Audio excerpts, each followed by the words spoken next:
And it's interesting you bring up this idea of trust and pivoting back before you left to go to Puerto Rico. When you were at Amgen, you were a real champion of a lot of programs within Amgen, including the Mood Squad at Amgen, Life at RI, but also helping others to lead with trust and candor, being aware of their moods and their, and what they bring in when they walk through the door.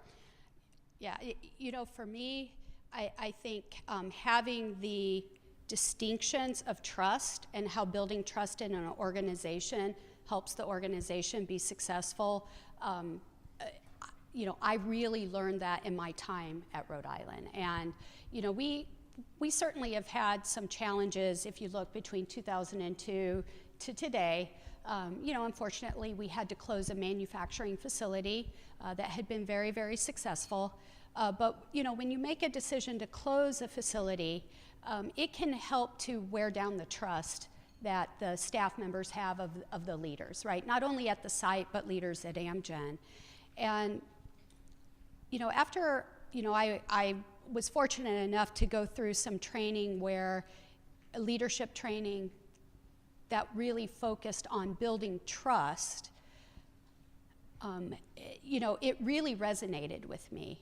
And, I think that after we went through that experience, the organization came together and said, listen, we still have an important mission to supply Enbrel to patients. And we can't do this with an organization where there's distrust. And so, we came together as a leadership team and really said, listen, we needed to continue to ensure that we were having conversations that were building trust and that was focused on candor in the organization. And for those of you, if you haven't had the opportunity to read the book called The Speed of Trust, I would actually recommend it, because as a leader, not only does it talk about the benefits that when you have an organization based on trust, it also talks about the business value that it brings. Because, if people aren't trustworthy, right, you end up with unproductive behavior such as rework, maybe rumor mills, et cetera, that really just creates a lot of anxiety in the organization. And what we found is that when there was a breakdown in trust, people didn't know how to have that crucial conversation. And so we provided distinctions that trust is an assessment of competency. So is this person really capable of doing the role or executing the job that we've asked them to do? Are they sincere? So are they being honest? And are they reliable? So do they do what they say they're going to do?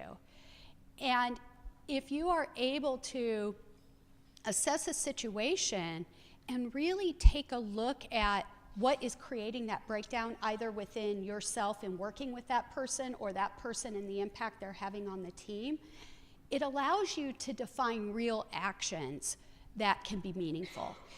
Because otherwise, right, it's very easy to say, oh, I don't trust that person. But there's really no openness there. There's no willingness to say what's the possibility and how can we move past that. And I think that can really create stagnation in the organization. Things aren't always going to be perfect. There's always going to be tension in the organization, right? Because you want to balance quality and cost, and not all those things, right, fit together perfectly. But if you don't create an environment where people can have that feedback and that you can have those conversations, I just think it's very difficult to move forward. And it's very difficult to deliver on results if you don't do that. Really, really valuable.